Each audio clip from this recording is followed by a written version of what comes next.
Hey everybody, it's Jason with Parallel Reality coming back with you today with an article from the Daily Wire dated August 20th. It says, former Biden chief of staff, White House wanted Kamala to succeed but couldn't find the path to do it. And this would be Ron Klain, the former Biden White House chief of staff. So I haven't read this article yet, but I just thought it'd be interesting that he's like, yeah, we wanted her to win, but we didn't know what to do. And I'm not sure what that means, so I guess we're going to find out together right now.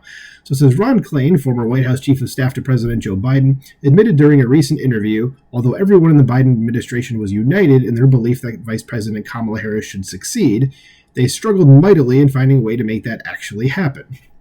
As Klain spoke to the New York Times about Harris, who was catapulted to the top of the 2024 Democratic presidential ticket just a month ago, despite 3 years of decidedly poor approval ratings and the fact that she's never won a single primary vote on her own merits, and explained that it took the Biden White House some time to find any issue on which Harris could lead with any real success. The New York Times framed the piece very differently, running the headline, A Vice Presidential Learning Curve, How Kamala Harris Picked Her Shots.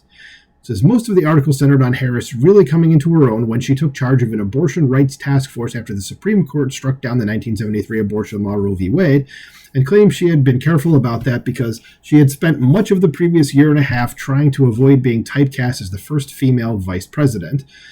Yeah, and I agree that, I just don't stop typecasting people as anything. Just, are they qualified? Good, put them there. That's fine. I don't care, but I hate all that stuff too.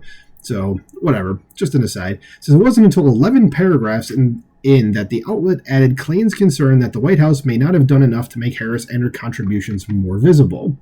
It says we were all united behind the idea that she should be successful. We just didn't find the path to do it, he said. People really liked her. There's a lot of enthusiasm for her, and I don't think we did a good enough job of selling her. So this whole part here where social people really liked her, I think that's BS. Because there was a thing that came out, an article, that came out not that long ago. It said, I think her staff turnover was some ridiculous amount, 92%, which is obscene. So, how can she be someone that, people really like her when nobody wants to be around? No one wants to be around her. Anyway, let's continue on here. Oh, it's going to be a short article. So it says, Jeffrey Zients, I think that's how you pronounce that, who became Biden's chief of staff after Klain left the job, agreed that Harris has been much more involved in the president's decisions than people often saw. When I started running the transition, the president's first directive to me was the vice president must be involved in every decision that hits his desk from start to finish. Zients' comments may also prove an obstacle for Harris as she pushes ahead with her own presidential campaign, given her apparent desire to put as much distance as possible between herself and the disastrous policies implemented by the, what is it now? The Biden-Harris administration.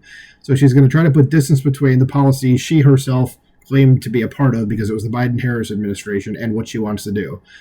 Good luck with that. So they just basically are like, yeah, we like her, but we didn't know what the hell she was going to be able to do because she sucks. So that's really all the article is. Not a lot there. So let me know what you think about this in the comments below. Do you agree with Ron Klain here? Like, share, subscribe, and I'll talk to you soon. Bye.